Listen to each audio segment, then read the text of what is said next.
What's going on, guys? Welcome back to GameSkinny Spotlight, a BlackTideTV original series where each and every week I'm selecting the best, most appropriate for this channel articles written on GameSkinny and breaking them down here on BlackTideTV. I'm going to do my best to add in any additional examples, additional details, my own opinion, and any other altering opinions out in the community. Before we get started today, I'd just like to address a few formalities, the first of which being the title of this series. Last week it was the Friday show, this week it is GameSkinny Spotlight. I feel like GameSkinny Spotlight more accurately represents what this series is all about. We're trying to broadcast these authors out to the world right now. GameSkinny is great and there's lots of traffic on the site, but I feel like YouTube has a little bit more traffic, not in my channel in particular, but YouTube in general. So if these articles are talked about on YouTube, these articles might get a little bit more views and they might get a little bit more action. So if you guys hear of any topics during this video or during any future GameSkinny Spotlight videos that really interest you, I've linked all of the original articles in the description down below. Go down there, find the article you're interested in, click on it, head over to GameSkinny and check out the full thing. It sort of goes without saying that you can fit a lot more detail into the written words. So if you actually check out those articles, you'll find a lot more factual stuff. You'll find a lot more details. Whereas in this video, we're quickly skimming over the articles and picking out the most key elements to react to. I feel like it makes for a more entertaining thing where you guys can go and do extra research by checking out the articles. But if you just want the skinny, you can just come to this video and check it out. Whereas there's a lot more offered in the actual articles, so that's why I stress that you guys check them out. They're really so good. They're so well written for quote-unquote non-professional journalists that write on GameSkinny. So definitely check out the articles. In this video, you'll get more of a different reaction, a reaction of a real-life gamer, somebody that actually cares about this news. That's what this kind of series is more about, rather than just ripping word for word what people said in their own articles. So like I said, I cannot stress it enough. Check out the articles when you're done. Whatever things that I talk about in this video that interest you, check out the actual articles. That's why I'm here. That's what this video is for. Last thing that I'd like to mention before we jump into the articles today is the gameplay that you're seeing, and that is Fallout 4 gameplay, which does suit two of the articles, as we have two Fallout 4 articles this week. But I'd like to elaborate on that. Last week I did Call of Duty gameplay and there was no Call of Duty articles, but there were no other articles that had anything to do with games that I've played or games that are available for me to play right now. So I couldn't actually get gameplay of those games. Basically what I'm saying is I'm trying my best to fit the gameplay with the commentary. So if there's an article featuring some kind of specific game that I own, I'm trying to do my best to make a video of that game for that article, if you get my drift. But sometimes I don't always have the games. I may actually have to ask you guys for gameplay for this series in the future. But as far as games go, I'm trying my best to pick articles that go with the content on my channel. So usually I will have the games. If I'm covering it, I will have the games, or I will have played the games, or will be waiting for the games to come out. So I'm trying my best, guys. Just bear with me here as I struggle through figuring out how to do this series at the beginning. But with that said, we've got Fallout 4 gameplay. I used to do Fallout Fridays. Well, I did one video for Fallout Fridays and then I just never did it again. I actually had to restart the game again because I completely lost where my character was. I'm never satisfied with my characters. I get like 5 minutes into the game and I'm like, no, I don't want to play this character anymore. I need a new one. And then I go back and build another character. So hopefully this character will lead us through the rest of Fallout 4. We're probably going to be doing Let's Plays and stuff for Fallout 4. There's a bunch of DLC. I do have the season pass, never played it. We're actually talking about DLC in today's video. So hopefully we'll start working with this character and maybe we'll do some Let's Plays, some live streams, whatever, and get some more Fallout 4 content on this channel. That being said, let's jump right into the first article of the day, which is, of course, about Fallout 4, and that is Glitchy8928 with Dive into Nuka-World August 30th. This is just a breakdown of the DLC that's coming out on August 30th for Fallout 4.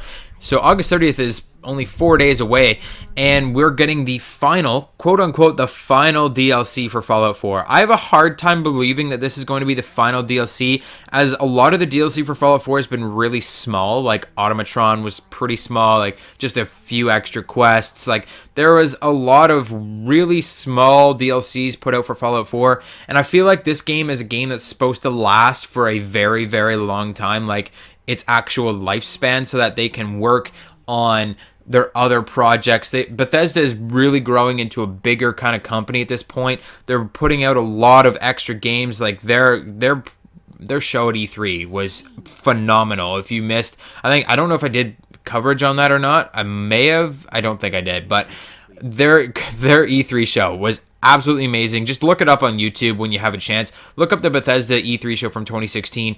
It'll knock your socks off. They have so many crazy games coming out, and they need the time to work on those games.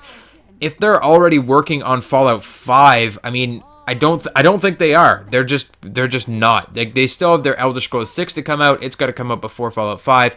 I just feel like this Fallout 4 is supposed to last for a very, very long time. And with the little bit of DLC, yes, it's a huge game. Yes, it's going to take like 300 plus hours to complete. But with this little amount of DLC, even like the people that just like to do the main quest and then go and do the main DLC quests and stuff, they're going to be done the game pretty quickly. And there's a lot of exploration. There's a lot of stuff to do, sure. But not everybody likes to jump into every nook and cranny and crawl around in the dirt and find all their screws and stuff. A lot of people like to just run in, kill the bad guy, be the hero, and finish the game, even in Fallout. And a lot of you will say, oh, well, that's not how you play Fallout. Maybe you should just go play another game. But really, they still have to cater to all those people as well. And I feel like there's not enough DLC to cater to those people. Like, they need to add more DLC than just Nuka-World. I mean, Nuka-World looks like it's going to be a fairly substantial DLC, just like Far Harbor, or I think that's what it was called anyways, the first DLC. It looks like this one's going to be fairly large. It's an amusement park, this large abandoned amusement park. Apparently you can become a raider overboss and you can unite the different raider clans. It's like a amusement park split up into like 5 different spots, and there's raiders, different factions of raiders in each of them, and they attack each other and stuff, but you can become the overlord and you can merge them all and make like the greatest raider force ever and stuff. Apparently there's aliens in this, so that's something I've been waiting for a long time. I actually wrote an article on GameSkinny when I was still in the JTP, or the journalist training program, for those of you that aren't GameSkinnyites. So I actually wrote an article about we need to see more alien DLC and stuff in Fallout 4, because they've got this alien blaster that you can acquire at level 20. There's a spaceship that crashes. I'm just like, yeah, we need to see more alien stuff, and we need to see a lot more elaboration on all these little things that they kind of hint at in the base game. And this Nuka-World seems to be doing that. They're adding a lot of extra stuff. There's all these crazy things that you can do in this actual DLC. But again, it just doesn't seem like it's going to be enough. I feel like previous Fallout games, Fallout 3 had a ton of DLC. It had like, what, 5 major DLC packs that added completely new areas, completely new quest lines, new characters, new weapons and outfits, and all kinds of crazy stuff. I think there's only been like 2 in Fallout 4 so far that have actually made a massive change like that. And I'd really like to see some more DLC for this game. And we are actually going to be coming back to this topic in a little bit, but that is all I had to say about Glitchy's article on Nuka-World coming out August 30th. So if you don't have a season pass, make sure you pick it up for this game. Definitely worth it. Like, there's a lot of DLC, even though, like I said, a lot of it's small. It's very, very much worth it to actually get the DLC pack or the season pass for this game. There is a lot of stuff that you can do with the minimal amount of DLC that's in this game, especially if you're a creative kind of player. If you're one of those people that likes to spend hours and hours and hours and hours and hours making your settlements. Clearly I'm not one of those people, but if you're one of those people that likes to do that, like likes to make your settlements and all that stuff, there's a lot of DLC for that. There is Automatron. There is another one where you can actually make like an arena and make things fight each other to death and all this kind of stuff. There's one that you can make your own vault. So there's lots of DLC for that kind of stuff, which I'm not particularly interested in, but you may be interested in. So make sure you check out the season pass for Fallout 4 and check out Nuka-World on August 30th. This next article is going to bring out the little bit of jealousy that I have for the Xbox One players. These next 2 articles actually are going to bring out the little bit of jealousy I have for the Xbox One players out there. I'm a PlayStation 4 player. I'm PlayStation till I die, even though let's just not even mention that bullshit about them raising the PS Plus membership price.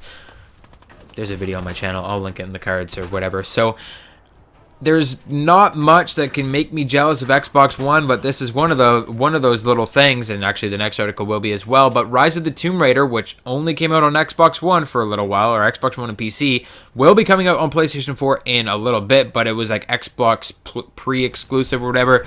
So they're getting a new DLC called Blood Ties. It's the final DLC for Rise of the Tomb Raider, and it's got zombies mode.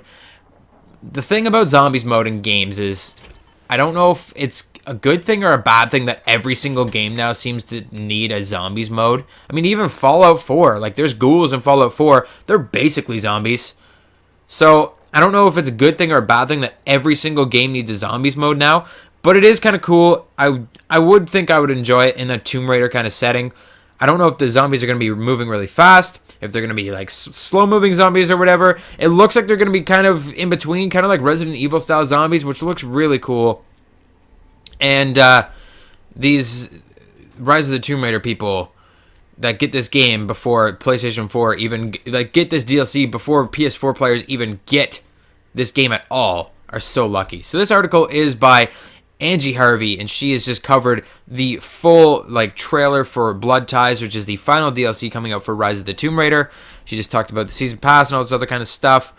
There's going to be a new storyline. It's going to have over an hour of additional gameplay, which is weird because I actually watched this trailer myself, and it doesn't seem like there's going to be that much gameplay in it. Like the whole trailer, she's just kind of like walking through her mansion, and she's just like, "Oh my, like I have to sell this mansion. There's so many memories here." And then she's just like walking around looking at all the rooms and stuff. I'm like, "You're gonna get like attacked or something in your mansion," which doesn't happen until she has her nightmare and the zombies mode happens and she gets attacked by zombies. But it doesn't seem like there's gonna be that much gameplay for the actual like standard like storyline gameplay, whereas the zombies mode is just like an extra mode that you have. I don't know. I hope that there's actually going to be a standard kind of gameplay as well, so that there's actually something to do apart from just the zombies, because I know zombies aren't for everybody. Now, it will be coming out for, I think, Rise of the Tomb Raider, the 20-year celebration is coming out on October 11th. I believe. I think that is. I don't know. Yeah, October 11th. So that's when PS4 players are going to be getting Rise of the Tomb Raider, the 20-year celebration. And I think actually that's when the Xbox One players get this DLC as well. So maybe I was a little bit hasty to be jealous of Xbox, because I'm just going to get the whole game with the whole season pass and I'm just going to play it so fast that I will play it before you Xbox One players. Yeah, challenge accepted. Let's go. Second article that is making me a little bit jealous about the Xbox One players right now is the backwards compatibility stuff on Xbox One is really cool. PlayStation doesn't have that, which they should. I mean, they just put up our freaking PlayStation Plus prices by like $20 a year. For that, they should give us backwards compatibility, but we don't have it. Xbox One does, and Xbox One got Call of Duty 2 backwards compatibility this week, which is pretty sweet. It's not the Call of Duty that everybody wanted backwards compatibility for. Actually, there's a list on this article by Joey Marazzo where he's actually listed the things like the most requested Call of Duty games that are backwards compatible, or that should be backwards compatible, and that's Black Ops 2, Modern Warfare 2, Modern Warfare, and Modern Warfare 3. So it definitely isn't a game like Call of Duty 2 isn't like the number one choice for backwards compatibility, but it's still cool, especially because it's like one of those nostalgic kind of Call of Duty games that even a lot of people have never played. I've played it personally. I played it on PC way back in the day, but it's one of those games where you can kind of go back to Call of Duty's roots and you can be like, oh, this is like super cool. Like you get to feel the birth of Call of Duty remastered in high definition on Xbox One. So that's really cool. Lucky bastards playing Xbox One get access to this game. I don't think that the whole Modern Warfare series is going to get remastered at any time, or going to be backwards compatibility on Xbox One at any time. I was actually having this conversation with somebody in my comment section earlier this week or last week or something like that, and we were talking about the Infinite Warfare series. The Infinite Warfare series is apparently a thing. They're hoping to get Infinite Warfare to last 2 extra games, so they want Infinite Warfare 2 and 3. That's the Call of Duty coming up for those of you that don't know. So they want Infinite Warfare 2 and 3. Now, Infinite Warfare 1 has Modern Warfare backwards compatibility, like the Modern Warfare included, we're thinking Infinite Warfare 2 is going to have Modern Warfare 2 included, Modern Warfare 2 Remastered, and then Infinite Warfare 3 is going to have Modern Warfare 3 Remastered. So it kind of makes sense like that. So I really, really highly doubt that Modern Warfare 2, Modern Warfare 3 will become backwards compatible on Xbox One. But still, I mean, I can't really say anything about it because PlayStation doesn't have any backwards compatibility. Like, oh, PlayStation Classics, you can get PlayStation 1 games. Great. I want to play like PlayStation 3 games and stuff, not PlayStation 1 games. Like PlayStation 2 is cool too. I would take PlayStation 2 games, but PlayStation 1 games, like, oh my god, that is back in the day. I don't know about that. Moving right along here, we have David Martinez 1224 again with Watch Dogs 2 will set players on a no-killing path. So he's basically describing in this article about how Dominic Guy, the senior producer of Watch Dogs 2, confirming that you will be able to use stealth combat and completely avoid killing in Watch Dogs 2. Now this is interesting because Watch Dogs is more or less an Assassin's Creed reskin. We haven't talked about Watch Dogs too much on the channel. I was actually planning to talk about Watch Dogs 2 over some Watch Dogs gameplay at some point. But Watch Dogs is more or less an Assassin's Creed reskin. And Assassin's Creed is all about killing. All you do is in that game is kill people.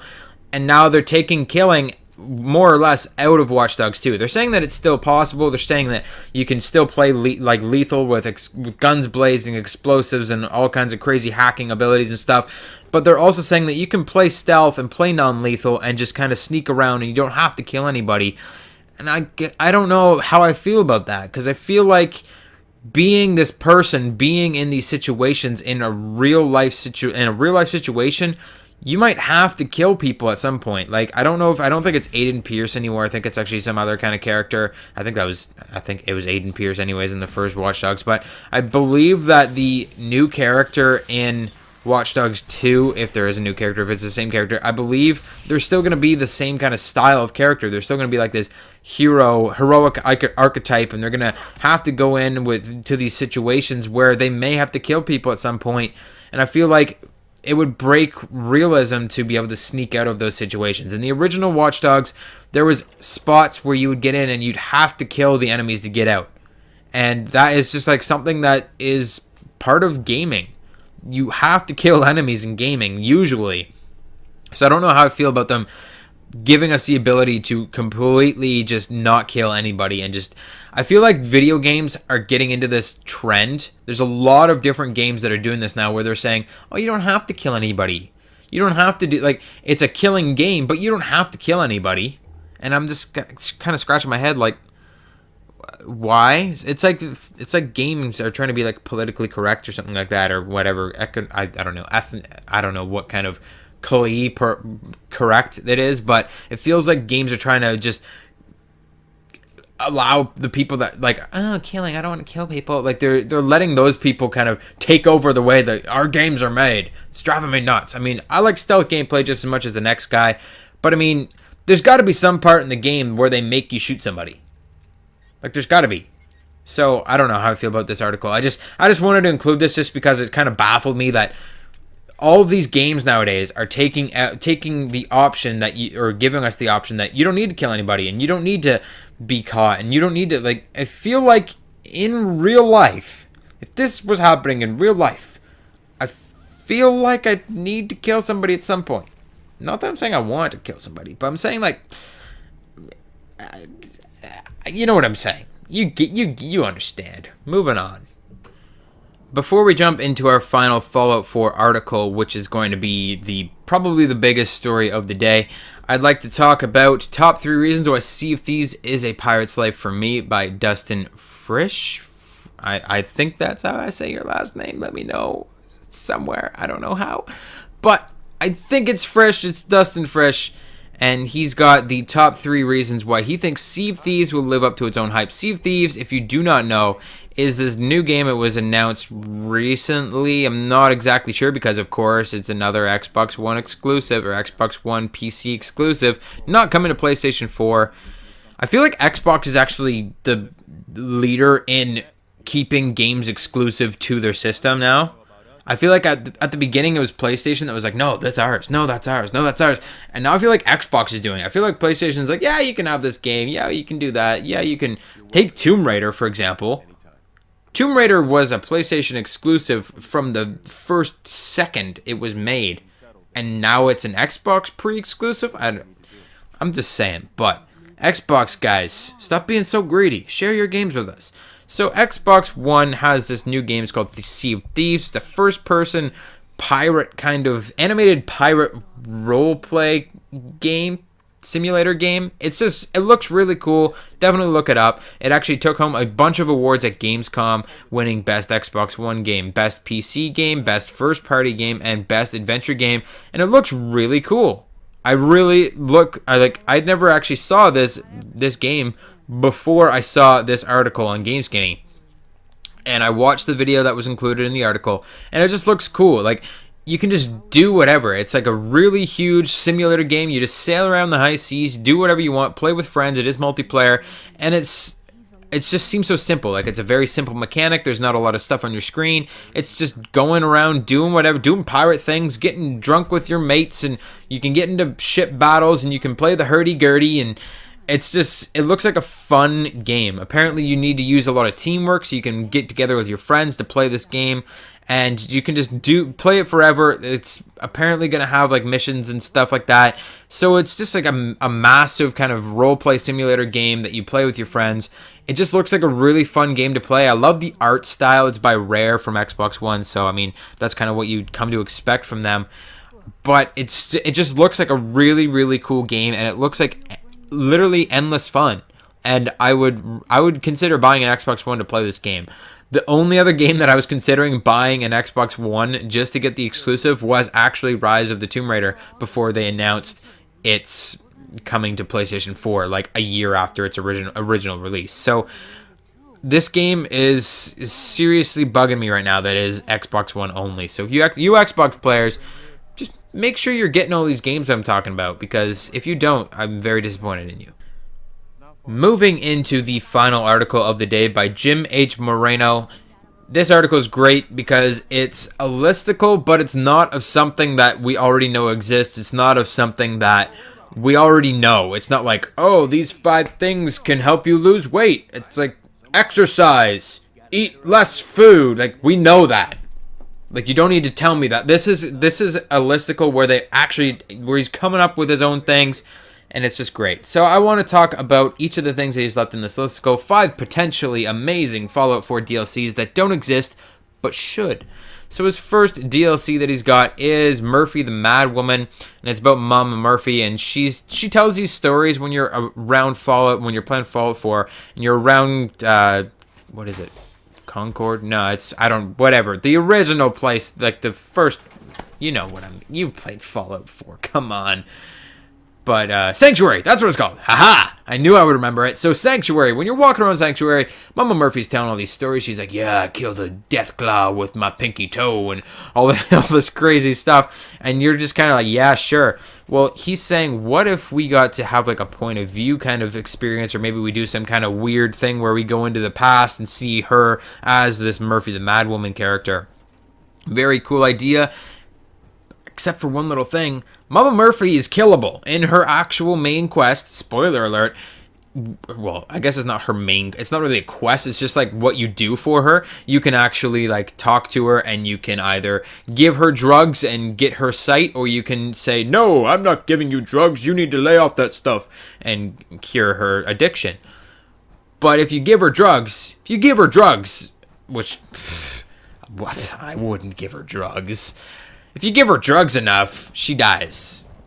She just dead. And what would you do with this DLC? Is she gonna come back to life before you do? That's the only problem I have with this idea, because some people may have killed her by the time the DLC came out. Next one is Old Peg. It's another kind of character that's walking around. Bunker Hill tells you about this great whale, a ghoul whale.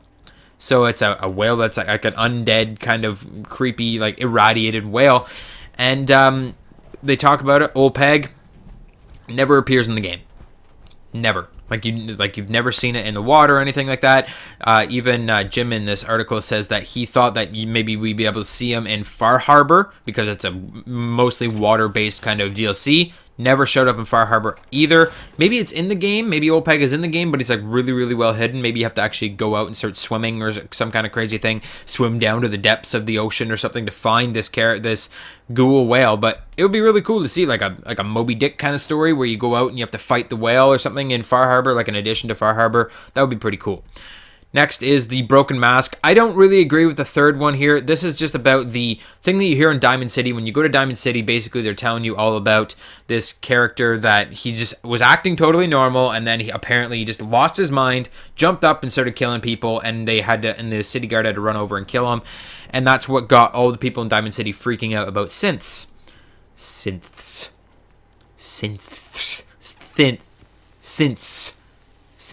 Yes. So it got people freaking out about synths in the game, and he just liked to go back and see how that kind of happened and what was going on there, and maybe do like a mystery kind of story, like once you finish that and go out. The thing about some of these things that he's recommending, there are things that you can't go around and loot things and do normal standard Fallout stuff in. Like when you go back into the past or when you go into someone's memories or something like that in these games, you can't run around and pick up stuff and then bring it back to your original character. It just doesn't work that way.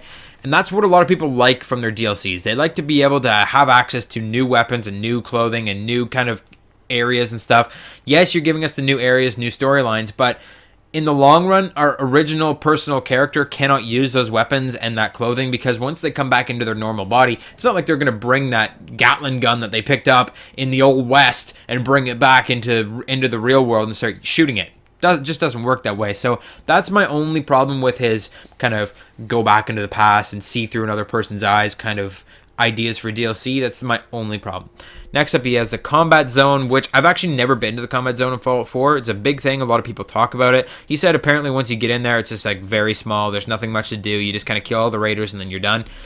And he just said maybe they can make it more like Nuka-World, where you can become a raider boss and you can get like raider fight club happening in there and stuff. That would be really cool. I'd like to see that. But again, combat zone, it's like once you finished it, you finished it. When they add DLC, they kind of have to add fresh DLC. They kind of have to add new places and new areas, just in case you've gone through and screwed something up like royally in the game. Because a lot of people will do that. They'll go through and they'll go to certain areas and they'll just screw the game up. And then they'll kind of wreck it.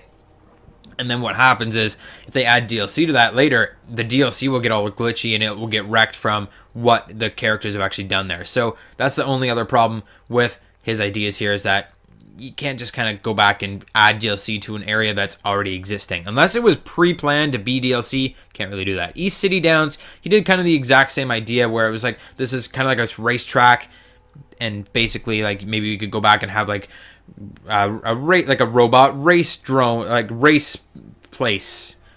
I don't know, race dome. I don't know why I said dome there, but it's basically his idea is that we should be able to go back and make combat robots and stuff, and then race them around the track. That would be cool.